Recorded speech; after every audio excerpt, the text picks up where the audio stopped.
cómo conciliar tal condicionamiento físico con las características especiales de la estrategia A1 diseñada por John Dee. Según el SIDA inglés, debe seleccionarse la piedra adecuada siguiendo las reglas tradicionales de la sabiduría hiperbórea, tarea que culmina con la obtención de una roca gigante, quizás de 500 o 1000 toneladas. Luego que este paso se ha cumplido, entonces el berserkir procede a cortar un trozo pequeño de roca, el cual, a los fines mágicos, cumplirá el mismo papel que la roca mayor. Contra esa fracción de piedra se realizará la oposición estratégica. No creemos necesario aclarar que todas estas operaciones deben efectuarse bajo una especial atmósfera ritual y siguiendo tradicionales pero precisas pautas de la sabiduría hiperbórea. De acuerdo a las instrucciones de John Dee, los berserkir seleccionaron una enorme roca, parte de un cerro en los Alpes bávaros, a la que devastaron utilizando martillos de sílex, pues el metal, en esta tarea, se hallaba terminantemente prohibido.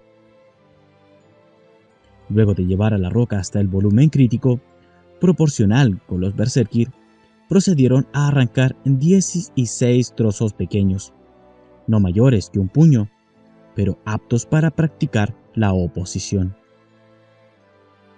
El cerro, con la roca mayor, se hallaba en los dominios de uno de los príncipes fundadores, es decir, en tierras de la dinastía, y, aunque este hecho brindara bastante seguridad, igual se tomaron grandes precauciones para evitar que alguien pudiese alterar el volumen crítico.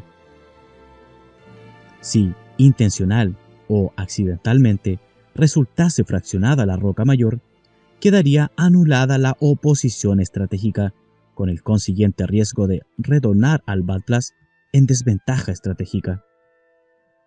Se entiende entonces que la roca mayor fuese cuidadosamente disimulada y que toda suerte de leyendas siniestras se tejiesen sobre aquel cerro con el propósito de ahuyentar a los supersticiosos pobladores de la zona. En cuanto a las rocas menores, los berserkir las transportaron al lugar en donde se hallaba el Arquémona y las depositaron, tal como hemos dicho al comienzo de este curso de acción, en 16 baúles, junto a unas extrañas vestimentas guerreras. Aunque el lugar de las ceremonias fue cambiando varias veces con el correr de los siglos, la disposición del Arquémona y demás elementos rituales se acomodó siempre al diseño que ya hemos descrito. Las rocas menores eran llamadas lapis oppositionis, o simplemente lapis, por los berserkir. La parte del Arquémona frente a la cual se deposita la lapis oppositionis recibía el nombre de fenestra infernalis, o fenestra. El Arquémona debía presentar en la fenestra una irregularidad, algo así como unos dientes de serrucho, según había indicado John Dee. Esta irregularidad representaba el sitio de máxima aproximación al Batlas, cualidad que se pondría de manifiesto cuando el berserkir aplicara la ley del cerco e iniciara la oposición estratégica. Para dimensionar la fenestra, debían seguirse también antiguos principios de la sabiduría hiperbórea. Como resumen de todo lo dicho, podríamos ahora observar un esquema simplificado de la cripta. A continuación, habremos de regresar junto a los berserkir, quienes, ya cambiados de indumentaria, se aprestan a dar comienzo a un ritual de iniciación. Han transcurrido solo unos minutos, pero los berserkir presentaban una notable transformación. Sobre las mesas y colgadas de unas ménsulas de hierro que asomaban en cada columna, yacían los ricos ropajes cortesanos que los nobles lucieran al descender a la cripta. Vestían, en cambio, una curiosa indumentaria guerrera a la que no podía calificarse con seguridad como perteneciente a algún pueblo histórico, aunque el aspecto general era indudablemente nórdico.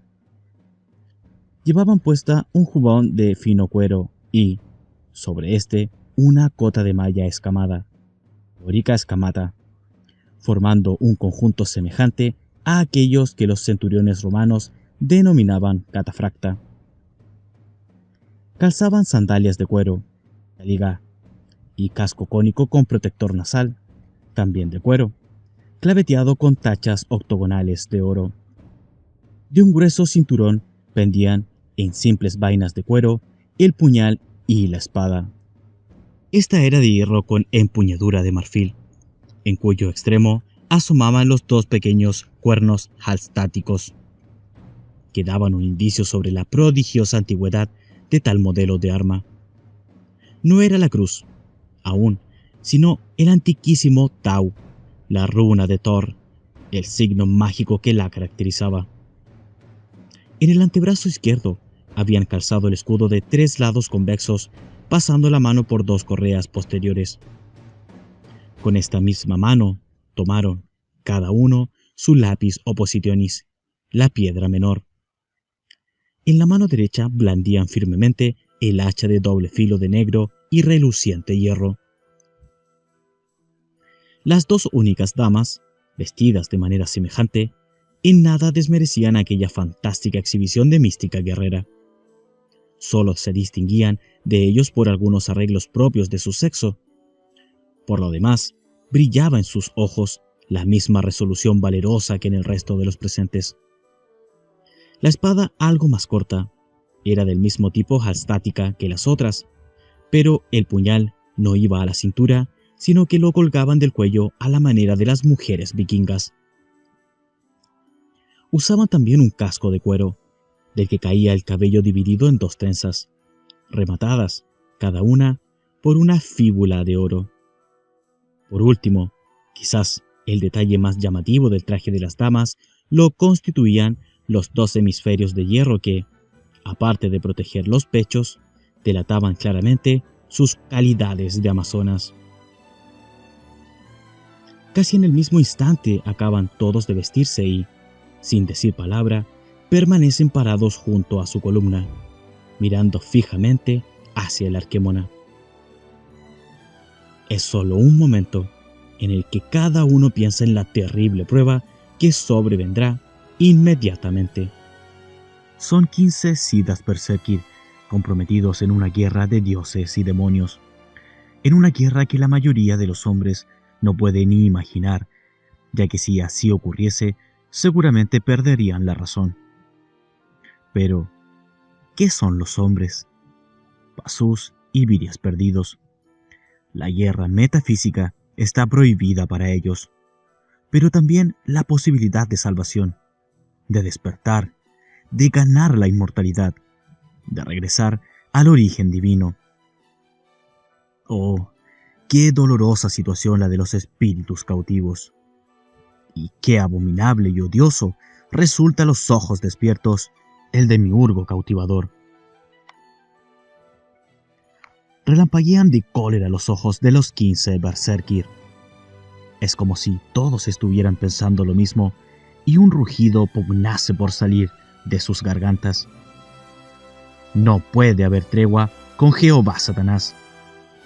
Él, que ha engendrado razas elegidas infladas de orgullo diabólico, que ha trazado planes contando con el dolor de los encadenados, que ha pactado con los siddhas traidores de Changchanbalá y los ha puesto al frente de todas sus legiones infernales. Él no puede ser perdonado por el hombre. El pecho de los Berserkir se agitaba rítmicamente en una respiración simultánea, mientras una furia sorda, esencial, indescriptible, parecía encender cada átomo de la sangre que corría por sus venas. El furor Berserkir pronto fue una energía palpable que irradiaba de los siddhas y contaminaba íntegramente aquel ámbito que llamaban Valplatz. Pronto la atmósfera se tornó densa e insoportable, como si la realidad, sometida a invisibles pero tremendas tensiones, estuviese a punto de estallar. Un clima de violencia contenida emanaba de los Berserkir y colisionaba con el halo de malignidad que, poco a poco, se iba desprendiendo de todos los rincones del Badplads. El enfrentamiento primordial, el conflicto de los orígenes, quedaba nuevamente planteado. Y aquella atmósfera densa, irresistible para el hombre común, constituía, en cambio, la prueba eterna, irrebatible, del linaje hiperbóreo. Allí, en esa cripta soterrada, estaba teniendo lugar el más antiguo milagro, que es también el más terrible secreto, el misterio de la sangre que se transforma en fuego. Los 15 Siddhas Berserkir habían llevado la conciencia hacia el centro carismático y racial, hacia Cristo Lucifer, y la fuerza del Vril los había colmado, transmutándolos en divinos hiperbóreos, es decir, haciéndolos ser aquello que ya eran, pero que olvidaban generosamente durante 17 años y medio para vivir en el Badplads y servir a la raza. Ahora se ponían todos en movimiento hacia el Arquémona. Habían pasado apenas unos minutos desde que cambiaran de vestimenta, pero la metamorfosis era tan completa que ni sus más íntimos allegados los hubiesen reconocido. Solo otro Siddha, otro Berserkir o algún demonio de la sinarquía, al observar la fiera estampa de aquellos guerreros sin tiempo, que avanzaban aullando y rugiendo, envueltos en un torbellino de fuego, habría dado la calificación acertada. Esa era, sin duda, la élite de Wotan. Los Berserkir recorrieron con pasos firmes la distancia que los separaba de la fenestra. Lo hicieron por el Badplads, siguiendo la curva del anillo de agua del Arquémona, hasta llegar a los dientes de serrucho, la irregularidad que caracteriza a la fenestra infernalis. Frente a esa parte del Arquémona, en el piso del Badplads, se apreciaban 16 runas de plata, cuidadosamente incrustadas. Todas iguales, correspondían a la letra 16 del alfabeto Fudark, es decir, a la runa Sol, cuyo signo es semejante al rayo. La castellana, antes que ninguno, con veloz movimiento, colocó su lápiz oppositionis sobre una de las runas y, dando prodigioso salto, se introdujo en el Arquémona. Una vez en la plaza, clavó la vista en su lápiz mientras aplicaba la ley del cerco al anillo de agua. A medida que aumentaba la oposición sobre el lápiz y la ley del cerco aislaba a la plaza del Badplads, el cuerpo de la castellana desincronizaba sus relojes biológicos y atómicos del tiempo exterior para estabilizarse en un tiempo propio, controlado por la conciencia del microcosmos. Rápidamente comenzó a brotar como un vapor brillante del anillo de agua, en tanto que los otros Berserkir, depositadas también sus lápiz oppositionis sobre las runas, se aprestaban a ingresar a la plaza cercada.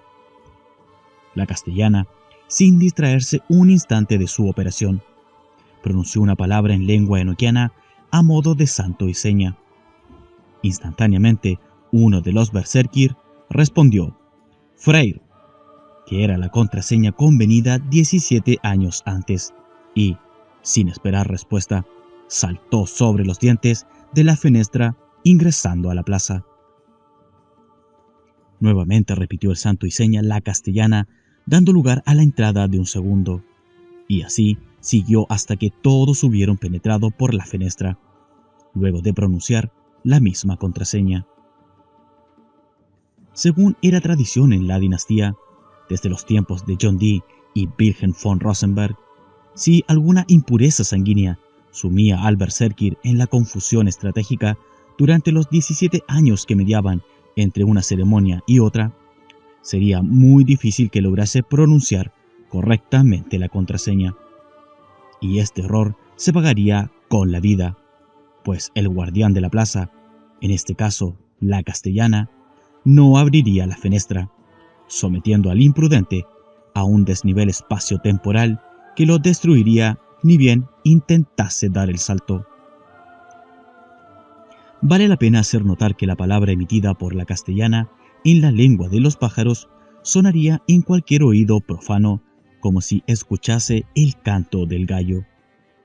Y esto es así porque ningún ser viviente, cuya sangre se halla impura de cobardía y temor, podrá comprender jamás el grito que los haces dan desde el Valhalla a los guerreros de Wotan. En su lugar, creerán siempre que escucharon el canto del gallo. Cuando el último de los berserkir hubo entrado en la plaza cercada, se oyó una vez más la voz de la castellana pronunciando el santo y seña. Nadie respondió a la musical palabra, pero un hecho completamente nuevo comenzó a desarrollarse en una parte de la cripta. Tras la columna sur, en la galería circular, una figura que hasta entonces se había mantenido completamente inmóvil comenzó a incorporarse. Era un joven miembro de la dinastía que, desde 48 horas antes, velaba las armas esperando el momento de probar su valor y su pureza de sangre. Durante 4 largos años había sido iniciado en los misterios de la sabiduría hiperbórea por su tío y tutor, uno de los condes berserkir, con vistas a ocupar el único puesto vacante en la Einherjar o SDA. Tenía 16 años y, aunque su nombre profano era Guillermo Egon, los cameraden de la SDA lo llamaban, esotéricamente, Bildejäger. Desde que los berserkir descendieron por la escalera de piedra y mientras duró el preparativo guerrero, el joven Bildejäger permanecía inmutable aguardando su turno. Estaba prohibido a un simple aprendiz de armas posar la vista en la plaza durante la ceremonia de ocupación, pero había sido instruido debidamente sobre la manera en que debía comportarse a continuación. Por eso era consciente de que ya no existía posibilidad de retroceder. La puerta secreta estaba cerrada con llave, y ésta en poder de la castellana. Y si los berserkir lo hallaban vivo en el Badplass, al término del ritual, procederían a ejecutarlo, sin ninguna consideración por su parentesco. Cuando el guerrero se ha transmutado en berserkir y la fuerza del Vril ha encendido la sangre con el fuego helado, alcanza un grado de conciencia que está más allá de consideraciones culturales o morales. El Berserkr, el furor del berserkir, no reconoce otro mérito que la sangre pura. Quien se enfrenta a un guerrero de la élite de Wotan sin experimentar la hostilidad esencial o, lo que es lo mismo, experimentando el temor por el origen, será inmediatamente atacado por este, sea quien sea, y, seguramente, destruido. Pero Bildejäger no temía. Con paso resuelto atravesó el gigantesco arco ojival y rodeó la columna sur hasta situarse entre esta y las 15 Lapis Oppositionis. Al llegar allí, se detuvo bruscamente, no porque así lo indicara el ritual, sino por la extraña escena que se presentaba ante su vista. Estupefacto, observó que, siguiendo el perímetro de la Arquémona, una enorme columna se elevaba hacia lo alto. Era un cilindro impenetrable a la vista que, en su parte inferior, hasta la altura de un hombre, llameaba y parecía ser de fuego, pero que, en su parte media y superior, perdía densidad y era como un humo gris que se iba haciendo cada vez más negro hasta perderse en las alturas. Justamente al levantar la vista, Bildejäger comprobó con sorpresa que en lugar del techo de la cripta estaba viendo, contra toda razón, un firmamento estrellado. En realidad, se trataba solo de una porción del cielo, según reconoció casi inconscientemente, donde se distinguía, en una perspectiva imposible, más allá de la osa, una constelación desconocida compuesta por un grupo de 5 estrellas verdes dispuestas en círculo. En el centro de las 5 estrellas creyó reconocer un círculo más pequeño, de un negro tan intenso que llegaba a contrastarlo contra la oscuridad del cosmos. Era una especie de sol negro, o por lo menos lo parecía. De esto no podía estar seguro, pues el brillo de las estrellas verdes titilaba rítmicamente y sus reflejos convergían sobre ese centro negro fundiéndose en un rayo que cruzaba entre incontables estrellas, hasta detenerse muy cerca de la vista azorada de Bilderjega. El rayo verde se introducía, por detrás, en una estrella muy conocida por los hombres, esa que se apaga última en la mañana, cuando el sol despliega su caliente luz y que los romanos llamaban Venus. Bilderjega lo supo inmediatamente porque vio, grabado en la estrella, el signo del anís, el mismo signo hiperbóreo de los señores de Venus que él llevaba pintado en su escudo. De haber probado bocado en horas recientes, Bilderjega habría creído que estaba bajo los efectos de una droga. Pero hacía 48 horas que velaba sus armas en ayunas, según el antiguo ritual de iniciación guerrera que adoptara John Dee para los miembros de la SDA. Así pues, sin entender muy bien cómo había podido ver y saber todo eso, el joven apartó la vista de tan perturbadora imagen cósmica y se concentró en sus pasos siguientes. Desde 48 horas atrás, se encontraba vestido con un atuendo guerrero semejante al que lucían los 13 berserkir masculinos. Una sola diferencia la constituía la presencia de un cornus, colgando de su cuello por una cuerda de oro. En la mano derecha portaba el hacha de doble filo y en la izquierda una lapis oppositionis, junto al escudo triangular que llevaba ajustado en el antebrazo. Viendo que una runa Sieg brillaba descubierta entre los 15 lapis oppositionis, se acercó a ella y colocó encima su propia piedra. Acto seguido paseó, en una mirada final, la vista por el Badplas. Ya nunca volvería a ser el mismo, ni a ver la realidad como la ven los hombres corrientes, mezclas de Pasú y Viria perdido. Era consciente de esto y no le preocupaba en absoluto. Solo se despedía, no sin cierta ironía, de su ceguera y estupidez actuales. Su osadía incalificable de plantarse ante el mundo tuvo una respuesta inmediata y un halo de maldad empezó a desprenderse de las cosas, cada vez con mayor intensidad, hasta convertirse en una miasma fétida y corrupta que amenazaba con rodearlo y ahogarlo. Sin embargo, Bilderjega, en sus años de aprendiz de armas, fue instruido sobre la manera de cerrar los sentidos, y ahora, frente a la dura prueba de resistir el ataque de un mundo que cambia su apariencia inerte y pacifica por otras ilusiones, más agresivas y espantosas, mostraba la seguridad de un guerrero experto.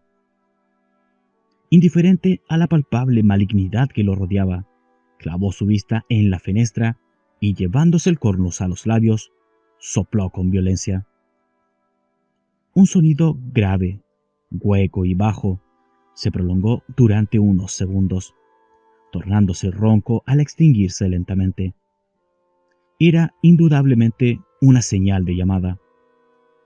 Pero el sonido urg que emitía aquel maravilloso instrumento poseía además otras propiedades, ya que evocaba en el oyente antiguas escenas de caza, llevadas a cabo por desconocidas razas en remotos y olvidados bosques. El sonido del cornus transportaba y hacía participar de ese clima de feroz agitación que produce la persecución de la presa, despertando irresistiblemente el instinto primordial del cazador. Este efecto era buscado, pues los iniciados de la SDA afirmaban que, a partir de un instinto cazador, es mucho más fácil producir el furor berserkir. Con tal motivo habían diseñado un instrumento especial, según principios de la cábala acústica, que resonaba con el bija, o raíz acústica universal, urg, que tiene el doble efecto de evocar al instinto cazador y de llamar. Cabe preguntarse ahora, ¿llamar a quién?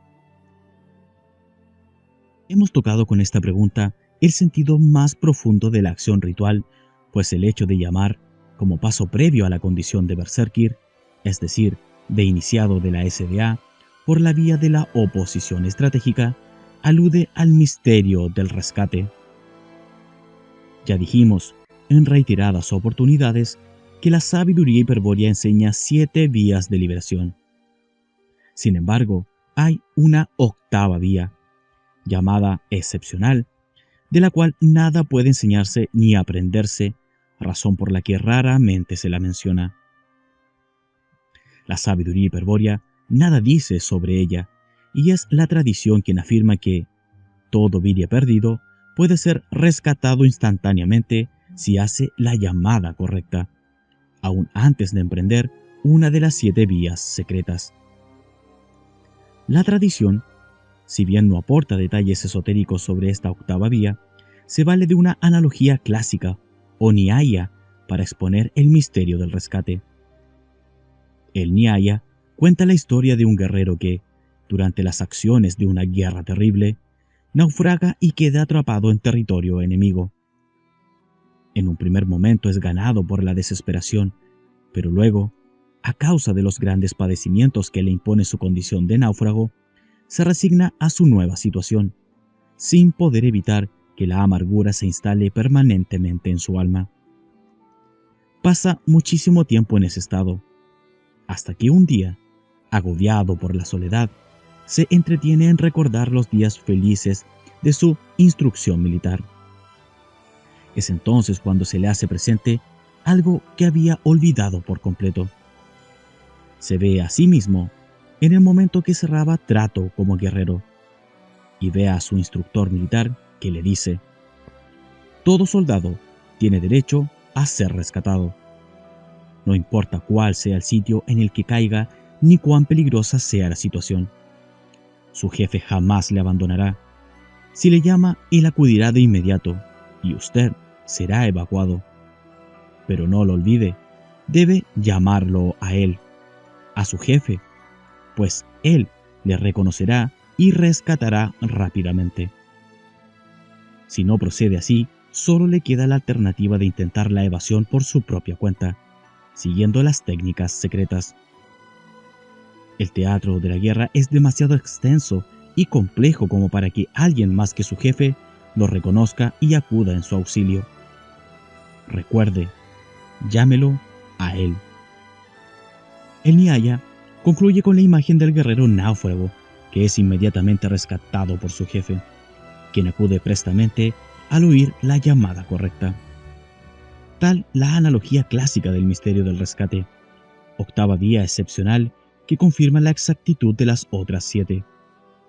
La llamada que Bilderjega hiciera con el Cornus aludía simbólicamente a la posibilidad de recibir el rescate inmediato, aún antes de emprender una de las vías secretas. Frente a Bilderjega se alzaba la enorme columna de fuego que partía del Arquémona y se perdía en las tinieblas cósmicas. Aún no se había apagado el sonido del Cornus cuando las voces se hicieron oír, brotando de algún lugar indefinido del Arquémona. Una voz: «Atención, Berserkiren.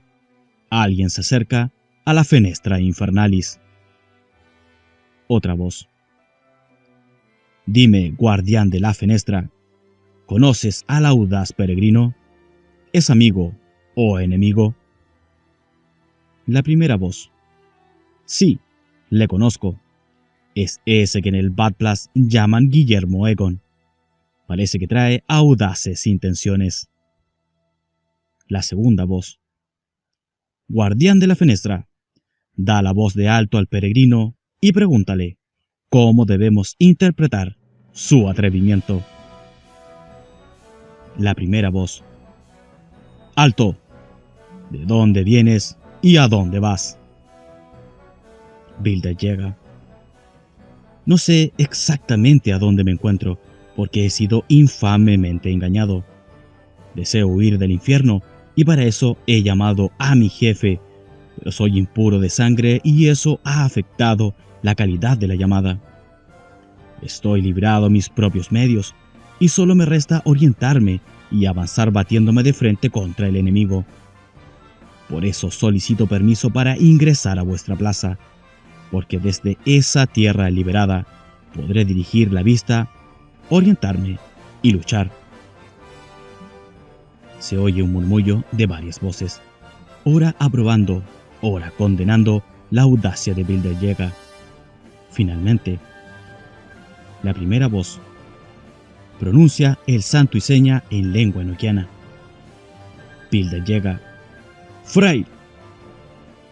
La primera voz. La fenestra está abierta. Tienes permiso para ingresar a la plaza.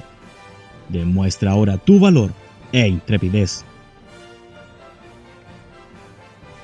Cuando Bilder Llega escuchó la autorización, preparó el escudo, levantó el hacha, dejando el brazo presto para descargar un golpe, y saltó por sobre los lapis oppositionis, directamente a la columna de fuego. Instantáneamente desapareció de la vista, pues el vapor ígneo que brotaba del Arquémona, terriblemente denso, lo absorbió completamente.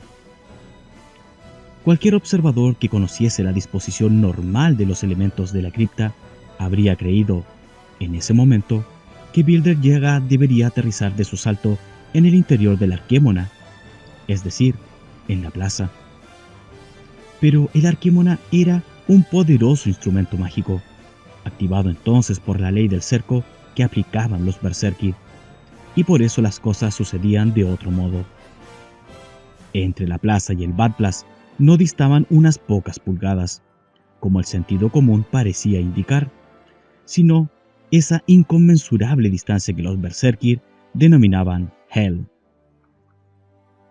No bien Bilder Llega penetró en el aire denso, se encontró flotando en un espacio sin límites, iluminado tenuemente por una luz crepuscular que nadie sabría decir de dónde provenía. Frente suyo, pero a una distancia muy grande, se distinguía con un brillo dorado un pequeño círculo que parecía alejarse cada vez más. Aguzando la vista descubrió, no sin esfuerzo, que se trataba del propio Arquémona, con la plaza cercada a la que él pretendía ingresar. Sin pensarlo, se lanzó a correr en esa dirección, sin pensar tampoco en cómo podía ser que hiciese pie en medio del espacio, aunque un sentimiento interior, que él trataba de anular, le decía que todo aquello era producto de un sueño. Enseguida, cuando el primer zarpazo arrancó jirones de su hombro y la sangre comenzó a correr, toda duda quedó disipada y la verdad se hizo presente en toda su pavorosa realidad. Estaba en un mundo de locura, sin puntos de referencia, pronto a enfrentar peligros 1000 veces más terribles que los del despreciado Badplas. La única posibilidad de salvación ahora la constituía el Arquémona, apenas un puntito brillante en la distancia.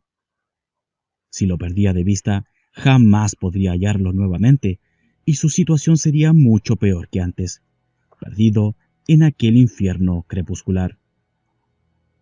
Con un golpe de hacha abatió a un monstruo en forma de pólipo que le cerraba el paso y corrió desesperadamente en dirección al Arquémona, repartiendo hachazos a diestra y siniestra.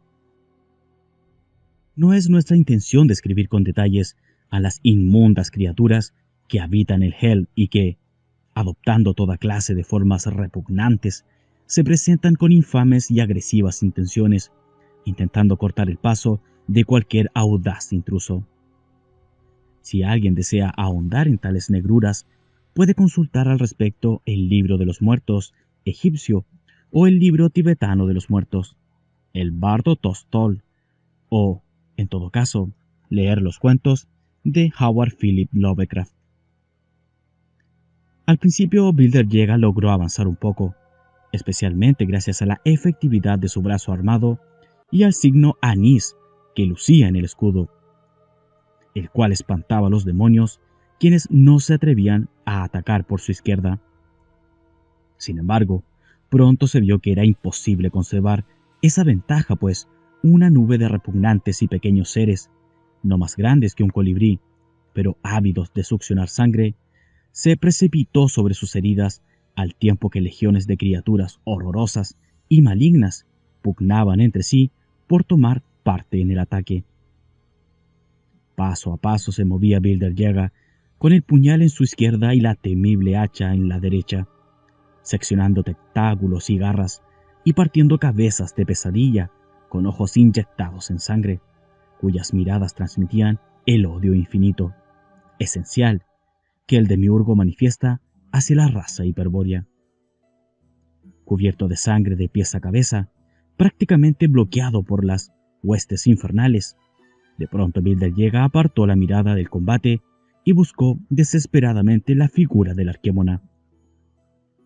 Entonces comprobó con horror que un puntito brillante se encontraba muy lejos, hacia arriba, alejándose a gran velocidad. Estaba cayendo, sin ninguna duda, en un abismo tenebroso, colmado de enemigos, a punto de perecer irremediablemente y de volver a caer, luego de la muerte, en un extravío espiritual definitivo.